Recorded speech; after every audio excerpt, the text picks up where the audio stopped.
Money is such an interesting thing. Like, I'm so fascinated by why we earn money. Like, why are we on this pursuit of earning all this money? Why are we chasing the money? There's so many factors, and it's such an interesting conversation. We could speak for hours about it. But what are your thoughts on money? Where did it start for you? What was the main desire initially? Do you think it's changed over time? What are your thoughts on money as a whole? It's a super interesting one because it certainly has evolved for me. And like just being super open, the big contributor to me wanting to make a lot of money originally was to prove people wrong. During school, I wasn't the smartest, at least like as far as the school system goes. And then on top of that too, I just had, yeah, I don't know, a lot of insecurity around not being good enough. And I felt as though me making a lot of money, me being successful, me having like a label for myself, and a name for myself, I thought that that would fix a lot of things in terms of how I feel and how others think about me. That was, yeah, and that was a bit of an awakening, realizing that that wasn't actually going to change anything, like once I did make that money. Because yeah, now it has definitely changed, and it's more about me becoming the kind of person that can make that money. So it's all about the characteristics that I can create, the habits that I can make, because I know that once I create those super positive habits, it allows me to bring all this money in. I can then give those to other people. I can have a bigger impact. I can support my family. I can give my children the habits that I was never told about, so that they could also get through some of the difficult times that I had to. It's so interesting when you talk about going back to school and the drive at a younger age and what the reasons why. It's so fascinating, relationships at school and how that changes. And when you reflect on it, you go, things that were not a big deal were such a big deal for me back then. And yeah, even just as you're saying, like the desire to prove people wrong. It's like when you look at the people that you're trying to prove wrong back then, are they still in your life right now? Do they mean anything to you? Do they keep you up at night? Do they play on your mind? No, they don't. It's so funny because you get so caught up when you're young and yeah, naive to the world, I guess. You get so caught up with what you're trying to do, the reasons you're trying to do things, and then what happens when you're on the pursuit of trying to create all of that, at least what happened for me, is you realize, fuck, this isn't an easy journey. This is really challenging. This is actually quite a difficult path. I could take a much easier route. So there's got to be something way more underlying than just trying to prove someone wrong that's going to have to push you to keep going, because when you're banging your head against the wall, you're trying all these things, nothing's working, you've got these big goals you're trying to achieve, but you just sometimes feel like you're in a bit of a rut. You're not getting that one step closer, even though you're doing everything you possibly can to get there. If you're just doing it to prove someone wrong, that's going to wear off really quickly. And so, yeah, I mean, I think for me, when I look at as I've changed and grown, I didn't really have that prove people wrong stuff early days. I got a little taste of what like success looked like, what people had, and I wanted that. And I was like, I want that. And so it definitely started off with the lifestyle and the material things that I wanted, which sparked the interest. But I certainly did like a massive 180 in terms of I was looking for something and I was trying to do something with my life, but I just was so lost. And then as soon as I found entrepreneurship and business is when I started going all in. And then, yeah, money, learning how money works and understanding business and how, yeah, the world goes around is where it first sort of stemmed for me. While we're on that, because you said that it can wear off quite quickly when you have more of a surface level why, like for instance, trying to prove someone wrong, I am still a very big advocate for using whatever emotions or whatever drivers you have, because we're not always going to have that like shiny object thing that you had, which was like, oh, I really want to like say become successful so that I can buy these things or whatever it is.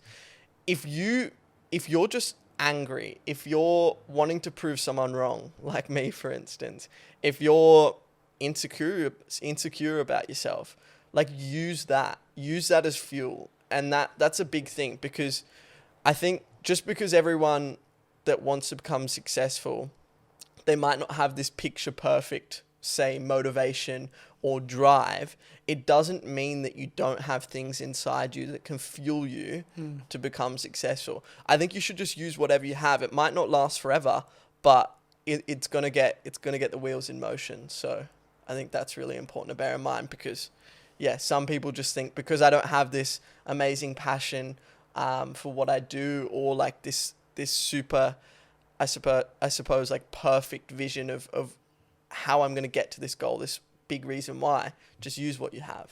I think you have so many different things that are going to motivate you, and some of those things way more than the others. And so you'll have this whole bucket of different motivators, different things that are driving you to achieve that greatness.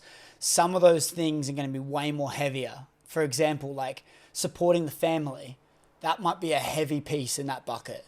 But then like the Lamborghini might be a smaller piece. It's a driver. It'd be really nice to have, but it's not as heartful as taking your family out of work and giving them all the life that they want. That means a lot more, so way more.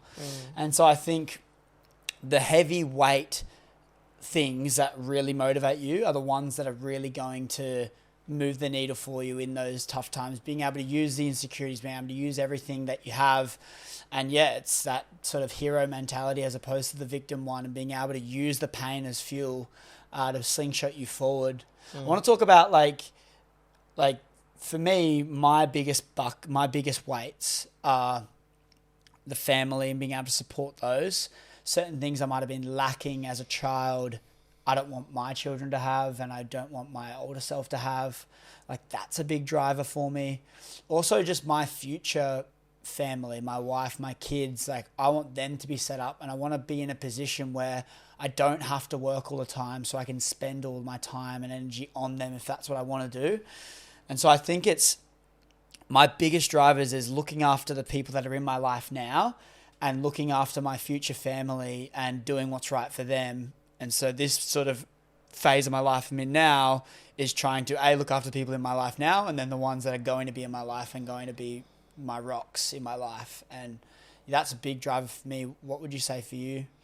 It definitely is as well. Mine would be to support my future family. So when I have children and then a wife as well, to be able to support them, but more importantly, not just financially, but to be happy with the person that I am, for me to then be able to teach them the habits that I've learned. I think that's the biggest thing for me, because if I'm not truly confident in who I am, the person that I've worked hard to become, I don't think that I have any right to try and get my children or whoever like is impressionable that's in my circle to try and get them to do what I want them to do. Because it's like, you need to be confident in who you are. You need to build the habits yourself, because once you can do that, that's when you truly are happy with where you are, and that's when I think you can create that impact on others properly. Well, so you can confidently be a role model for the people. It's like, if you got the confidence in yourself to be able to be that role model for your kids, and if you're not where you want to be and then you have the kids,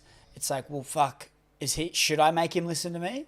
Or am I not in a position where I want him to be? That's a really interesting one. There's questions that you can ask yourself, which is super fascinating. Forgot exactly along the lines of it, but when I'm just thinking about a question which would be powerful to ask yourself would be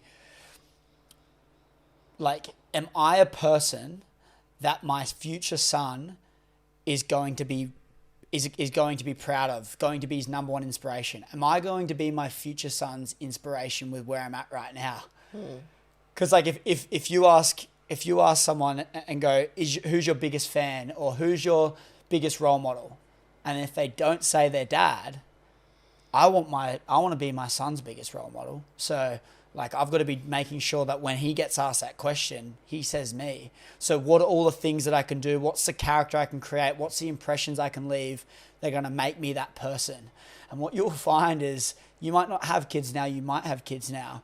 But if you can base a lot of your decisions off that, being a role model to your son, I feel like you can get a long way in your life. Definitely. 100%. And just going back to the more of the surface level side, so what originally drove me, because I think there's going to be a lot of people that also feel this as well.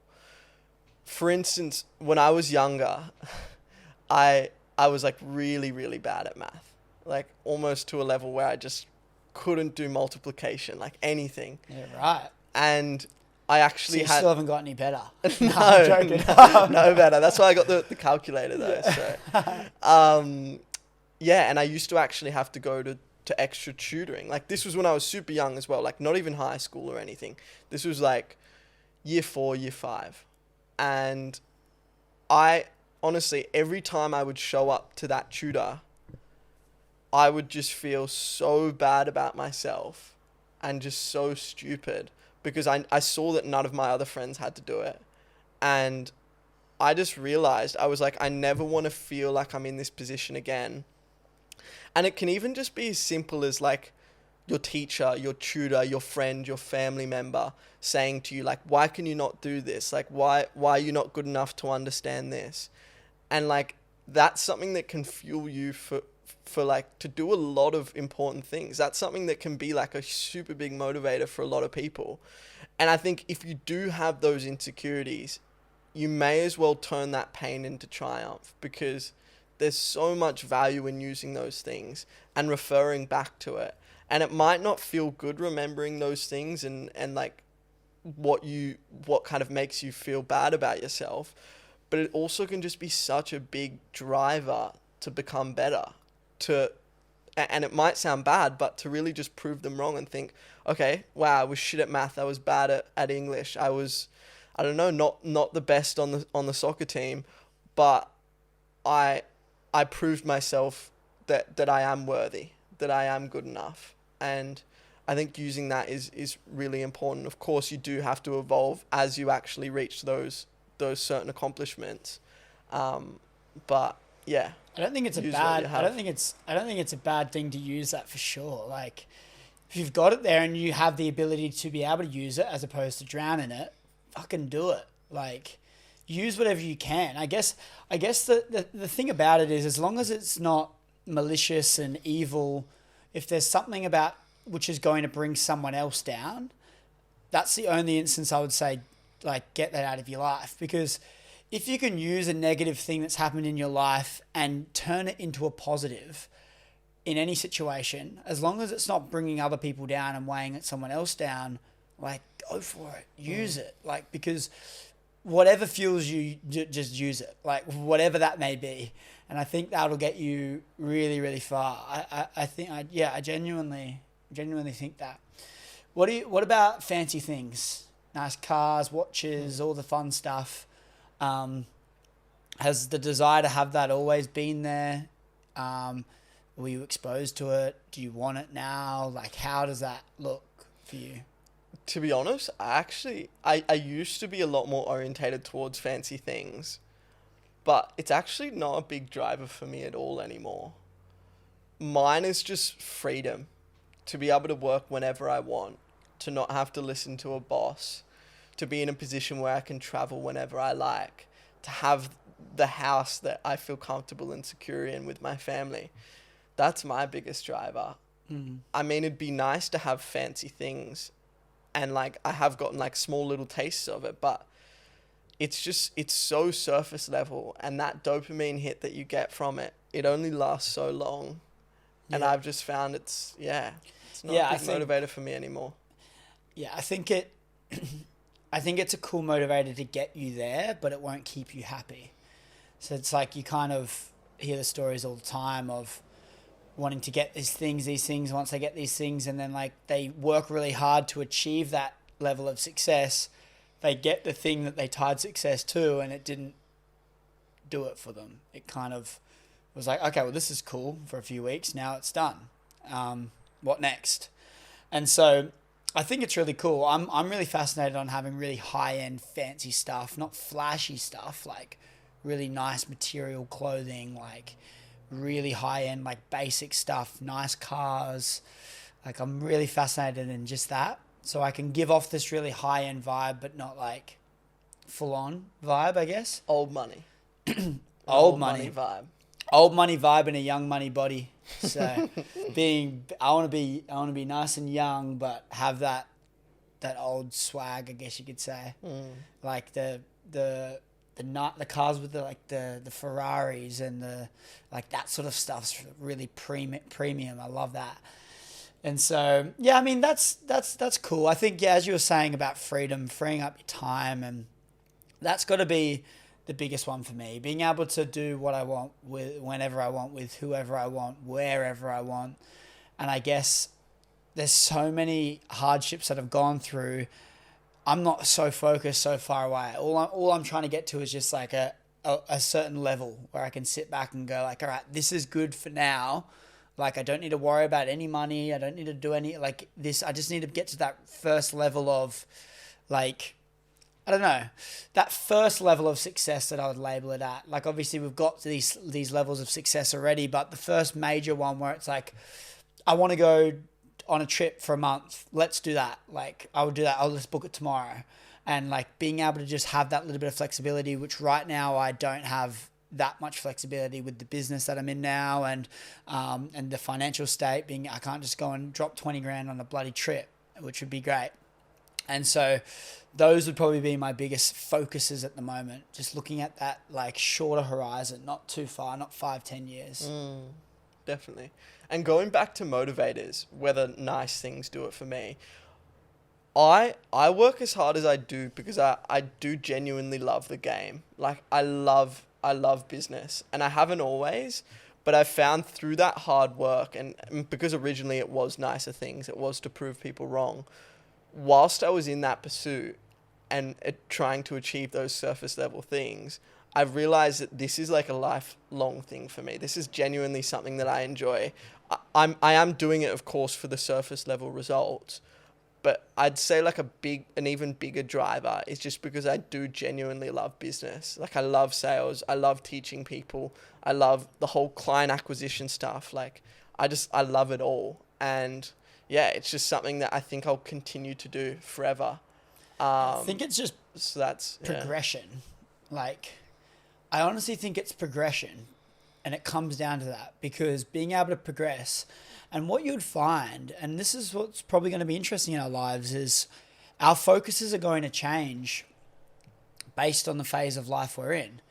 And as long as we're progressing, I think happiness will remain. And if we get into a really good relationship, we're in a really good financial spot, and our business is thriving, it doesn't need all of our energy, and we meet this person that's probably the love of our life, and we really want to pursue this, I'll probably switch all my motivation and focus into that relationship and into that person to be able to cherish something lifelong and be able to build something amazing. And if I'm progressing in the vertical of relationships, I'm probably not going to feel as bad if I'm just maintaining in terms of business as well. I think the journey is the part that we enjoy the most part. That's why there's never really a destination, because it's basically just a checkpoint. Then you want to go to the next thing and the next thing. But I think as long as we can be progressing, the happiness will remain, and then we'll be able to keep doing things that we want to do. And if that is sales and if that is business, then fucking great. I think it will be, but I'm not opposed to changing in my life, because I think change is going to be inevitable, depending on what phase of life we're in and what we want to go after. For sure. Yeah, I mean, I couldn't think of what I could change to, but yeah, I mean, I'm sure there'd be other avenues. But when you think about what your vertical is now, and you're working specifically with coaches and helping them with their business growth and their sales and their funnel and all the rest of it, like, that's very niche. Like, you could get a few years down the line and go like, look, I've made a massive impact in this industry. I'm glad, but I want to move on to something.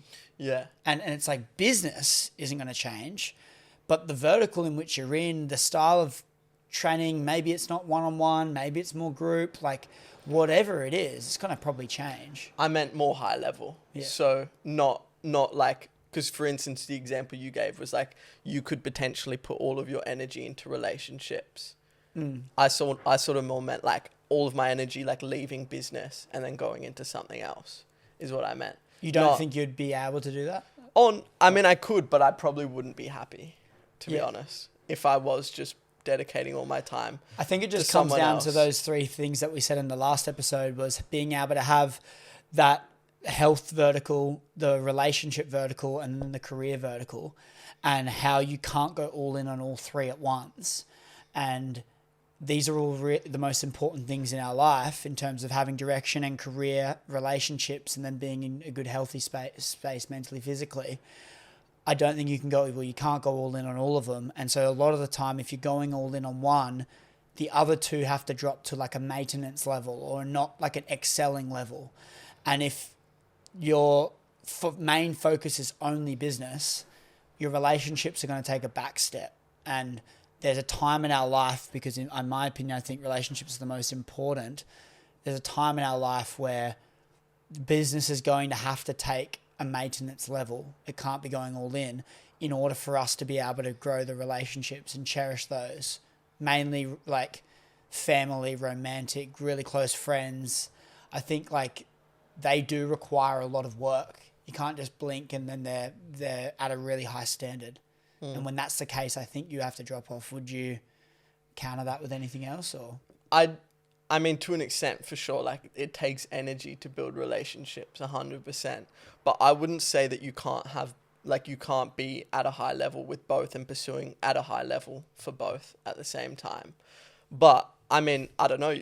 I could be proved totally wrong. Like, I don't have a family yet. But my understanding is that a man needs, or even a woman as well, like anyone, like a human being needs to have a mission in life. And I think having something that you can pursue every day that's outside of your relationships is so important to actually having a positive relationship. Because if you're truly not happy with what you're doing outside of this one-to-one relationship, I don't believe that the opposite person can truly respect you, because you need to have a mission that's bigger than just your relationship, I think, at all times. So 100%. I think it's maybe interpreted a little bit differently, because what I'm meaning is like in a growth phase. This is what we have spoken about before in a previous episode, is when you're trying to build, you can't build all these things at once. It's like it's absurdly hard. Things require energy. It's like if you've built a business up to a certain standard and you can maybe not have to work 50 hours a week on that business because you've got it to a good level, then you could maybe take a little bit of a step back. It's not like the business isn't still thriving. It's not like you don't have any involvement in it. It just means that you can spend a bit more time with the relationships. Even you take Adam, for example, one of my biggest mentors, he took a bit of a step back when he was really trying to grow his relationship, because he realized that he was getting older and he was pushing away people that he loved because he was constantly just working so much. And then he got to 40 and 45 and he hadn't had a proper, he had all these relationships, but none of them have worked out. And he goes, fuck, man, like I need to really focus on this. I need to spend time with it. I need to work on this relationships. And so being able to pencil all of that time in and have little setbacks in terms of his business to really focus on it, get it up and running, build that relationship to a really, really healthy level. Then he's like, okay, well, fuck, I'm back I need to be in business. I can't sit still without having something going. But now he's back in, but he's been blessed to be able to build that thing up so he can, really have something amazing. But then when you think about like Lewis Mocker and Robin, like they run a business together. It's like their life is fully intertwined. And so in that case, it's like they've joined both the verticals and they're a whole and they're just a powerhouse. And that's a different style of relationship too. And they're not going to take a step back on business to focus on their relationship because they're in it. They're in it together. It's like a dream team.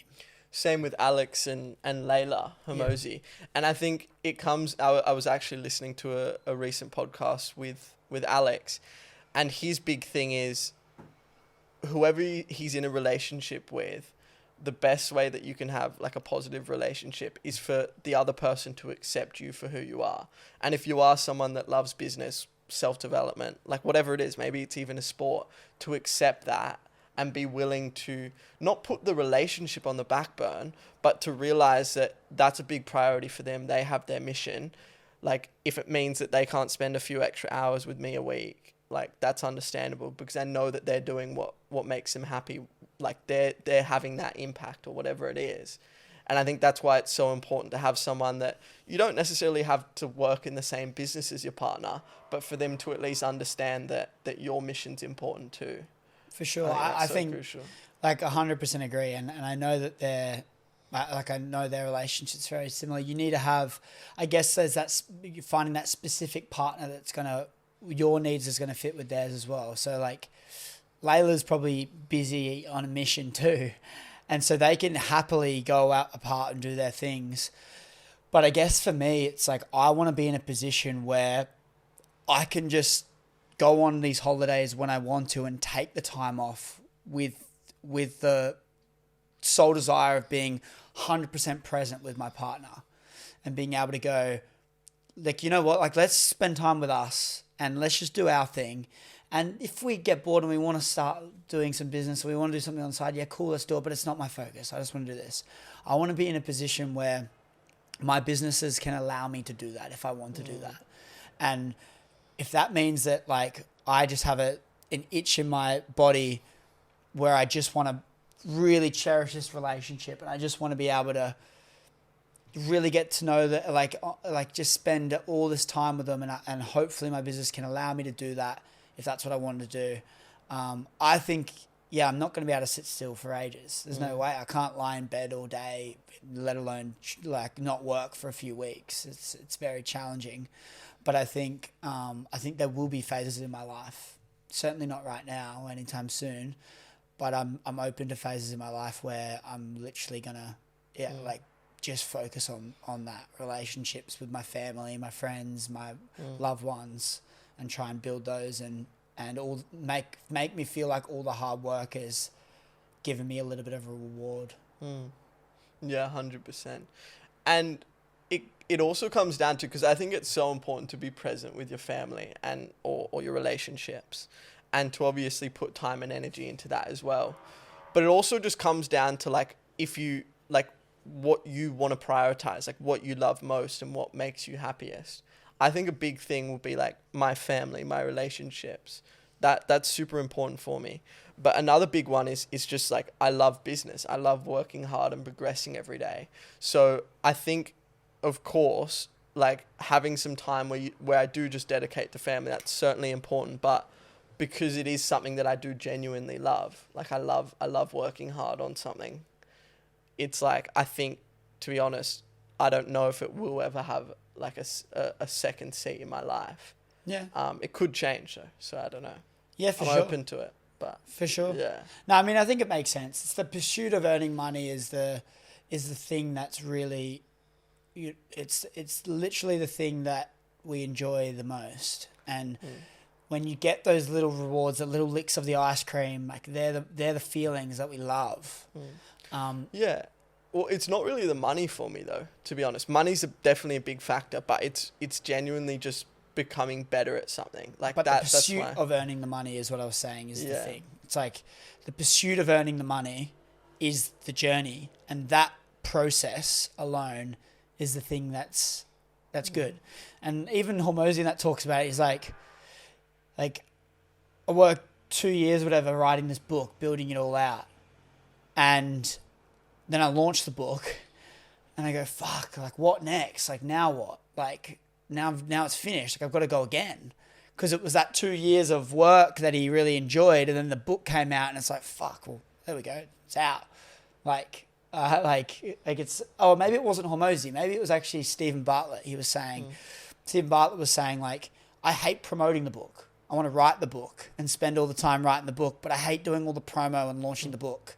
It's kind of like, I want to build this thing out, the whole process of building it, the cover art, all of this. And then when it's done, I just want to hand it off to the other people and they can just deal with it. It's done now. It's out. I want to get on to the next thing. And so it's that pursuit of actually doing the whole journey, not the actual outcome, that's really rewarding. Yeah, I just think that there's so many drivers in my life that I really want to... Yeah, I think there's so many drivers in my life that I have this burning urge to fulfill those things, and they are more like spending time with family, looking after my family, like going on really nice dates and all these things that I really want to do. And I think when I do get to a stage, there will be little periods of my life where I will start focusing on that and just like not be going all in on the business. Yeah, so fair. Yeah. Yeah. What kind of person do you think you need to become to make lots of money?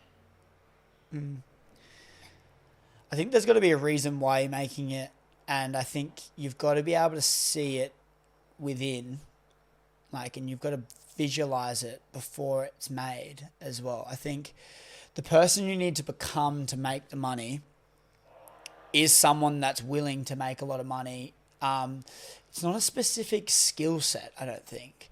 I think it's more so like the drive to be able to overcome challenges, being able to pivot when need be able to push through those hard times, be really disciplined, and being able to say when you set the alarm at 5 a.m, like, and you say the night before you're not going to press snooze, you don't press snooze.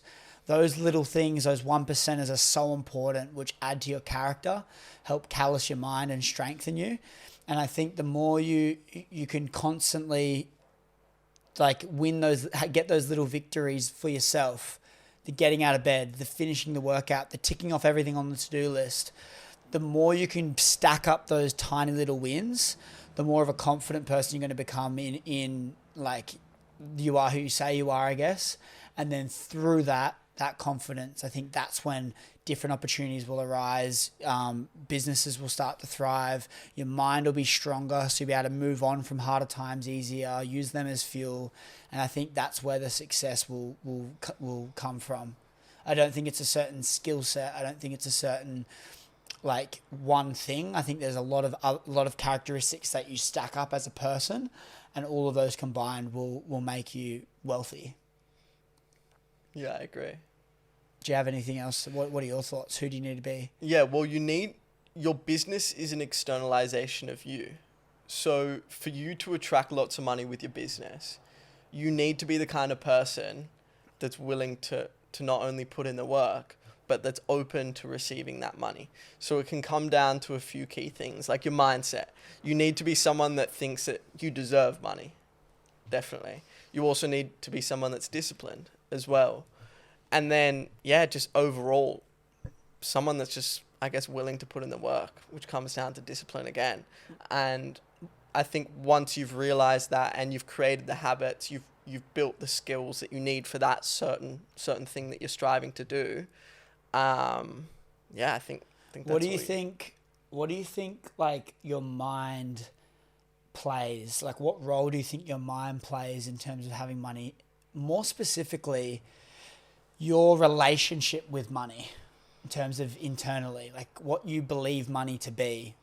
Like when people say money's the root of all evil and money's bad, like what do you think the stories you tell yourself about money in your head play a role in you actually achieving the money?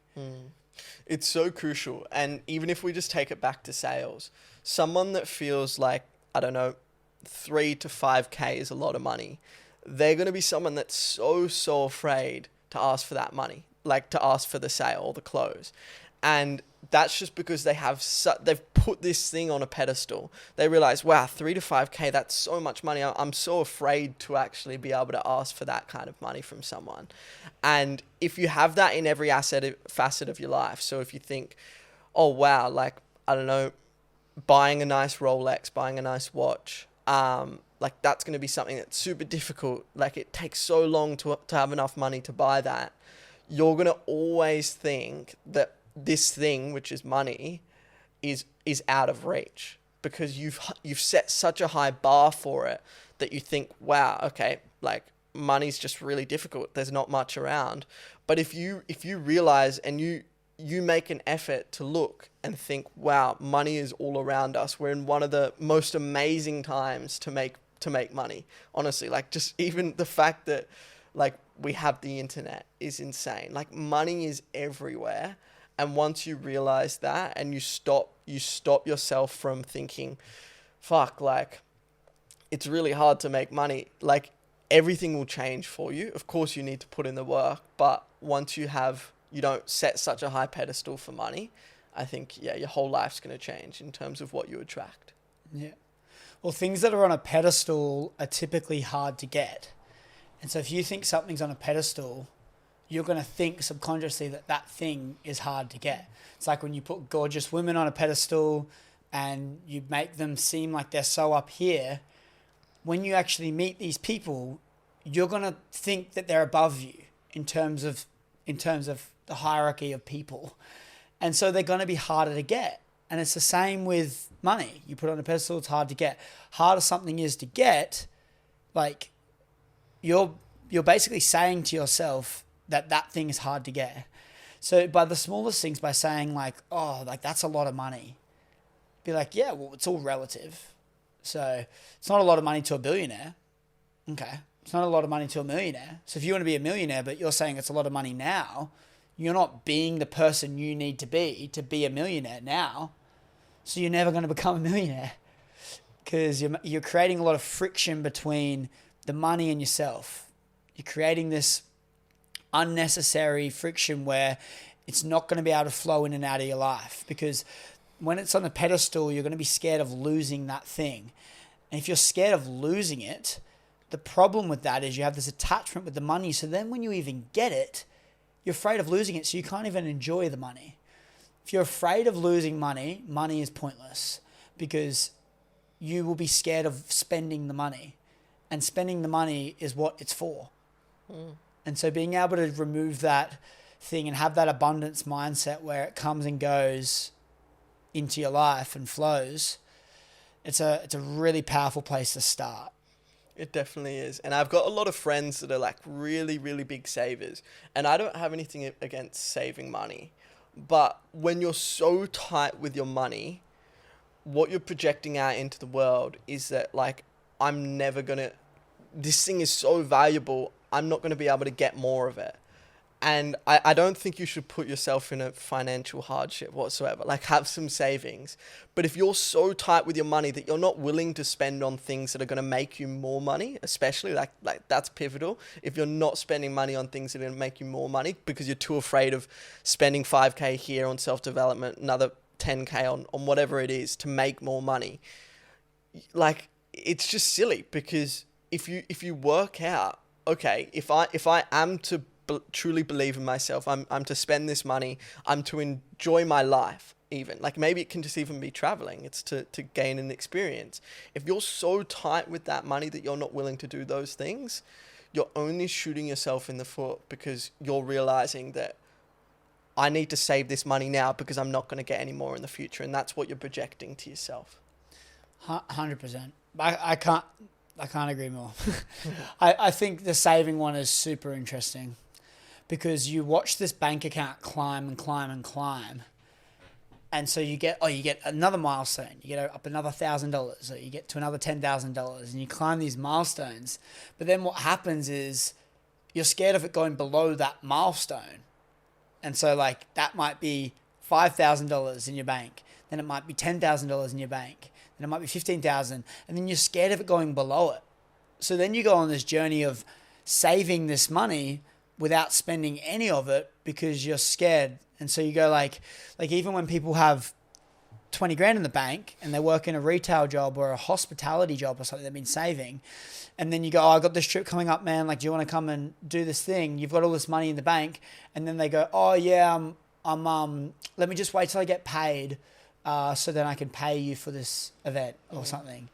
And you go, mate, you've got 20 grand in the bank. Well, like, why can't you just pay me now? Oh, it's in my savings account. I just want to wait till I get paid and I'll pay you out of my spending. And I'm like, that is a bad relationship with money. That's a really bad relationship with money, because what's the money there for? Like, especially seeing there's more money coming in when you're getting paid, but you don't want to see the psychology behind that money going below the number you desire in your bank account is the problem with that, which is super interesting. I want to talk about, if we can just pivot a tiny little bit. I want to talk about getting women, and is there a desire to earn more money to impress to increase your status and impress the girls. Certainly. 100%. Definitely. 100%. Like, but I think it's a massive drive, but I want to hear your thoughts and then I'll share mine. Well, it also comes down, it's very similar to fitness as well for me. Of course, the reason I go to gym is firstly, it was originally aesthetic, so to improve the way I look. Health is a decent factor in it too. I want to be healthy. But the way I look at money is very similar to the way I look at having a good body. And if I'm someone that can create lots of money and be successful, the reason that that's going to be perceived as something that's desirable from a woman is because they think to themselves, wow, imagine how disciplined, imagine how outgoing, and imagine how deserving of this money this guy must be. So me, for instance. And that's going to be so attractive to that woman. And like, I totally understand that a big driver for most, and I know it can sound bad, but it's not always just a surface level. Like, it's not always a surface level. Like, when you hear all these things about like chicks are gold diggers, like, I don't think that's completely true. I think that what women want is they want to see the man that deserves that money. They want the characteristics of that man, because it even comes back to like, not medieval times, way before that, when we were all hunter and gatherers. And one of the most, I guess, desirable men in that tribe was the one that was like perhaps the best hunter, the strongest. And that's because they were able to provide for their family. They've got the characteristics that they feel secure in. I just think that when you do dig down to that as well, but when you look at the girl and what they're attracted to, it's not like the money is a big driver for them. It's not about providing. It's about the lifestyle it unlocks. It's like they can do whatever they want. They can then go on nice things and explore all this stuff and not have to worry about working themselves maybe. And there's so many other factors that drive it. And it's why it's really interesting when you start to earn a lot of money and being able to sift through that people that are actually going to want you for the right reasons. And I think you can it starts to get a lot more fake, and you've got to, when you start to get a bit of status, following online, a bit of money, whatever it may be, people start to act differently around you, and that is a given. Because all of a sudden, you've got something that they don't have, and they want that. And so they want a piece of you. And this is just facts. This is what happens. You've heard the story multiple times. Someone starts to get a bit of clout or popularity online. They start to make a bit of money. One of the two or both. A lot of the time it happens, both of them happen at once. And then all of a sudden, you start getting all this attention. People are coming to you all the time. They want to do this with you. There's more girls. And like, you really start to question their motives and what they're doing. But when you put yourself in that person's shoes about being in that position, you go, fuck, I'd rather that than not have it. Because now what you can do is like, you have more options. You've leveled up yourself. So typically that's gonna mean is the people around you are going to have leveled up too. Like, the people that are attracted to you are a higher level. The ladies are a higher level that you want to get as well, which is really cool. I think girls, like, without women in our lives, we would be nowhere near as hungry and driven as we are. There's just no way. Like, if the whole world was just men, there would not be a desire to achieve as much as we do. There's no way. Like, I really want to attract an amazing woman for me as well, to have in my life as my wife, someone that I'm really attracted to, who is just an amazing person. But then also, like, when you look down the chain, it's like, okay, then we're going to be able to have beautiful kids as well. We're going to have gorgeous kids, which then that's going to give them a little bit of an advantage in their life too. And then hopefully they can keep passing that down. And it all starts with me having that girl in my life. But for me to do that, I need to earn the money and have the status to attract it a lot of the time, which is so they can provide, she can live a really amazing life. So I think like a lot of our motivation comes down to girls. You'd be surprised. If we didn't have those beautiful people in our life, I'm not sure if we would act the same way a lot of the time. Even on a shorter term, I want to go on nice dates. I want to be able to splurge and look after the girls. And yeah, of course, the reaction that they give you and by you giving them all the stuff, it's a cool feeling to have as well, for sure. Definitely. Yeah. No, I totally agree. It's always been a big driver. Yeah. You can hide it and lie about it, but like that's a massive factor. Sure. And I think just making sure you can keep your head on a swivel, and also just making sure that you can stay grounded. Like they don't want someone that's cocky. They want someone that's going to be confident. Like they don't want someone that's just like a cocky motherfucker, like thinks he's the shit. I think being able to be really subtle and yeah, like know your worth and come across really high value, but try not to make them just think that you're a fucking dick. It's interesting. I've wondered when I do have like lots and lots of money, when I'm like super, super successful, that is, like what it's going to look like in terms of whether I have to be creative with trying to hide my money, like hide it in terms of how people will perceive me. And I don't know whether I'll do that. Like I might not. I doubt I'll ever flaunt it. Like I won't be like I wouldn't ever say like I'm super rich or like try and show it off. But I just wonder whether to attract the person that actually genuinely has the right intentions, I wonder whether I will have to like hide it. I don't know. I think it just depends on who you are as well. And like it's an interesting thing around celebrities. And you wonder why so many celebrities date other celebrities. And a lot of the time it's not about the money. It's about the life. And being a celebrity and being really popular isn't easy a lot of the time. You're in the limelight all the time. And to have someone in your corner that you can relate to, a lot of the time it's another celebrity because they get it. And so I think it depends. If you're like an average Joe that's made a bunch of money, that's not known out there, I think maybe hiding it would be of value. But if you meet someone that's really like, I don't know, that's at a really high level in terms of social status, like it's not about hiding it. It's like they've probably got it too, and being able to just not make it a focus point in the relationship at all, and just be able to do the things that you guys want to do in order to live the life you want to live. But yeah, I think hiding, like you'd have to just, I think hiding it would have to be a factor to consider for sure. Yeah. Well, if we think about it, like the majority of people aren't going to have like lots of status in terms of like online clout, for instance. So like for the majority of people, it often will be that they perhaps have to hide money. Not hide money, but like hide how much they have. So yeah, I don't know.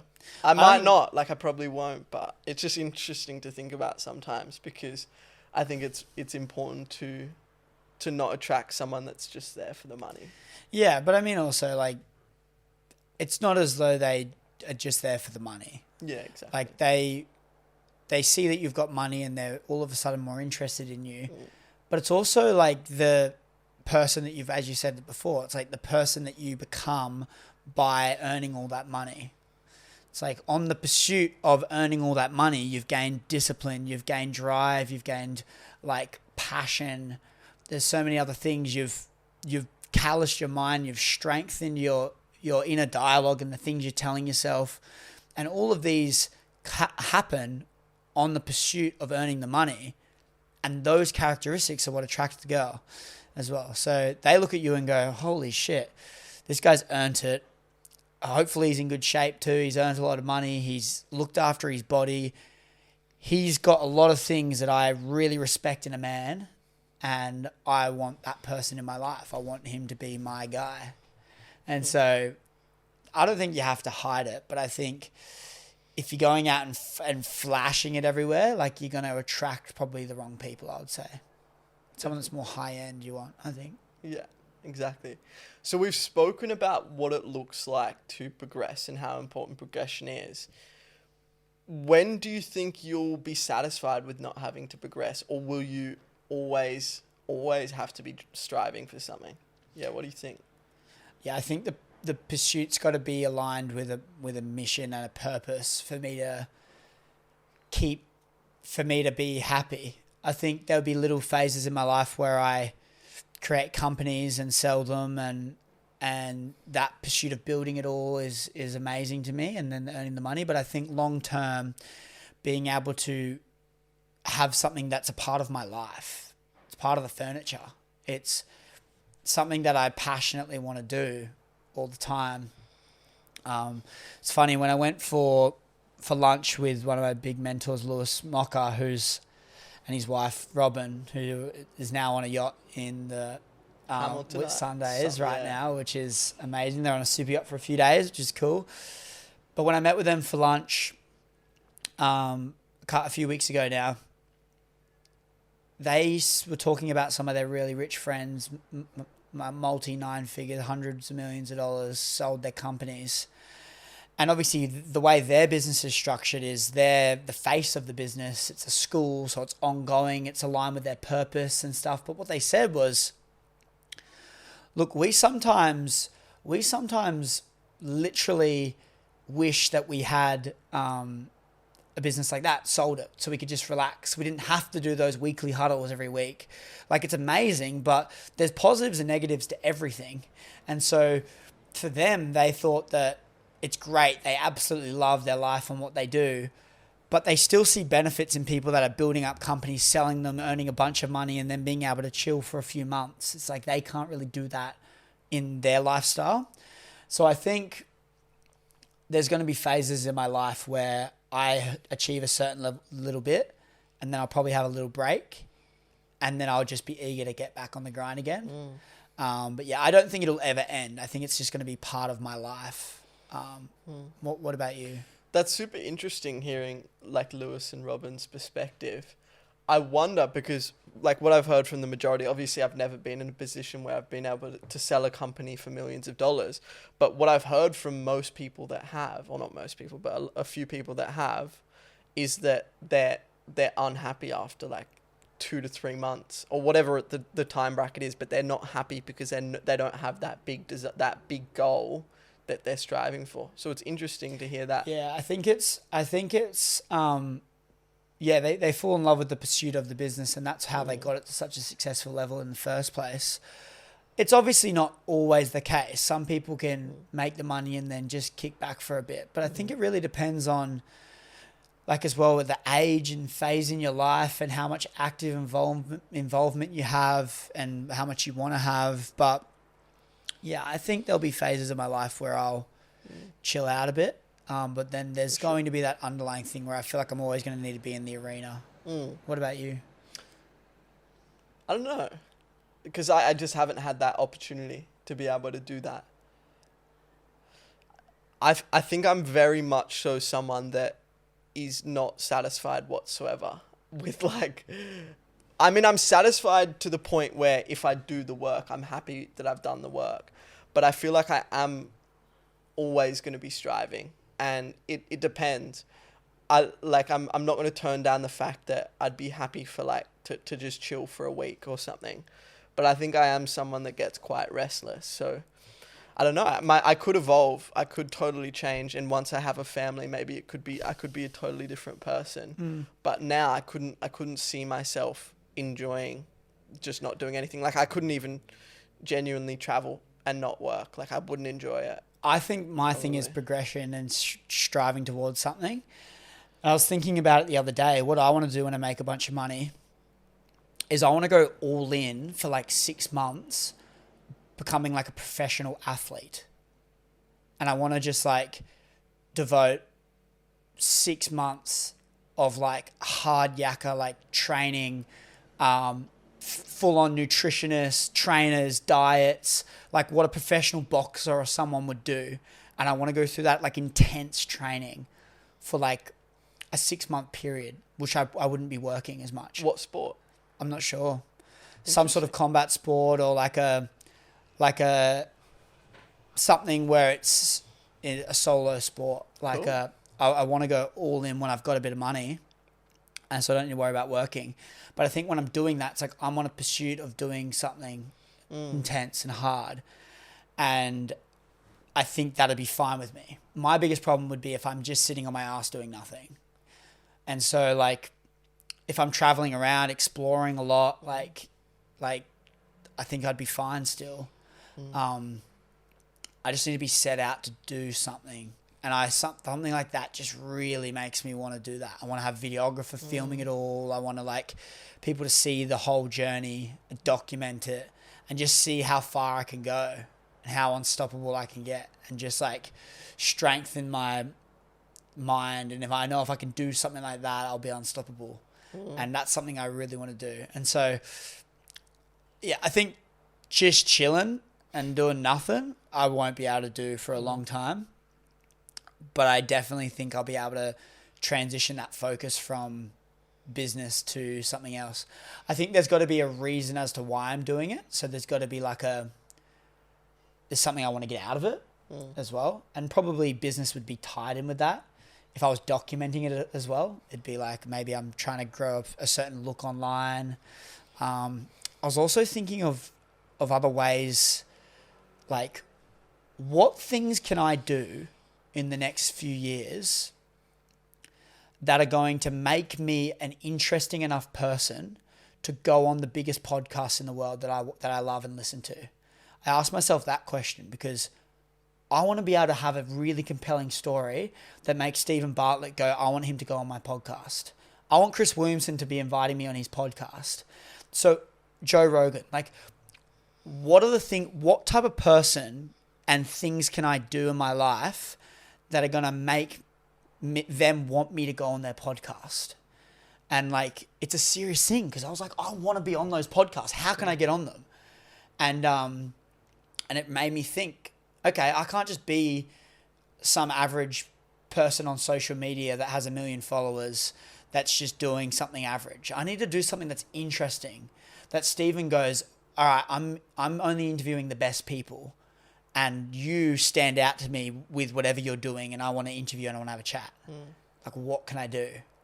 I thought that was a really cool question to ask myself because I want to be on those shows. Yeah, that's cool.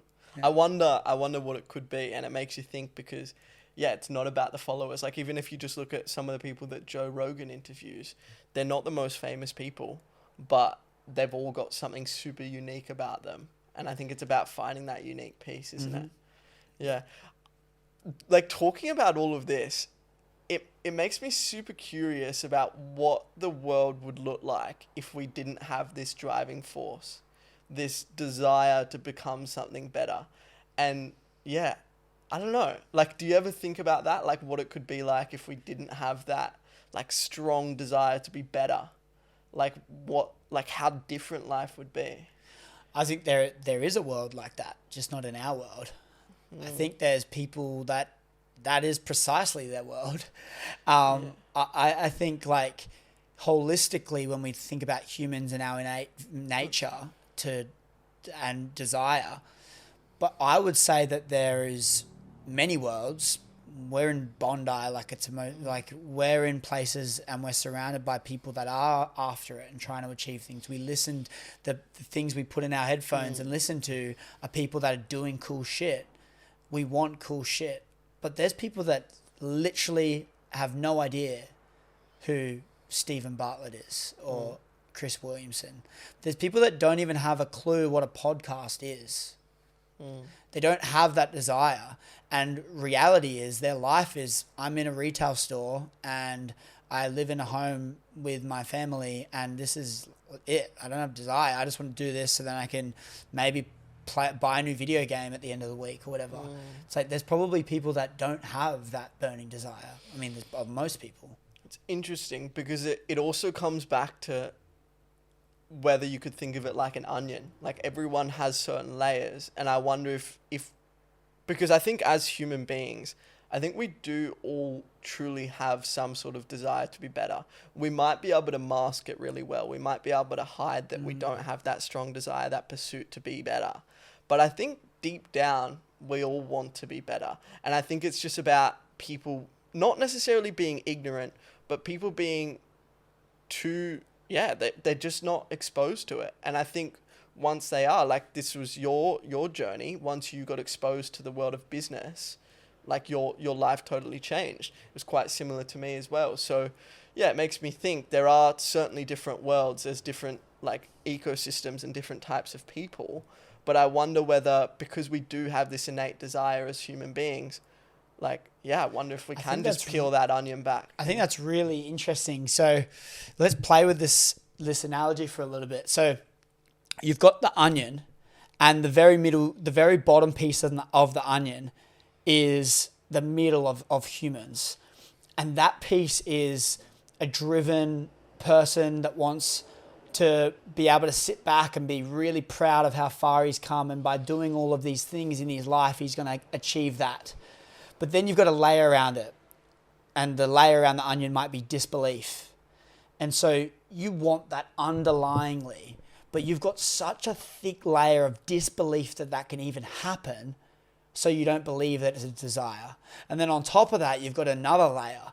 And that layer might be like self-sabotage, and you're sabotaging yourself and you don't feel like you're good enough. And then you have another layer of all the environment that you're in.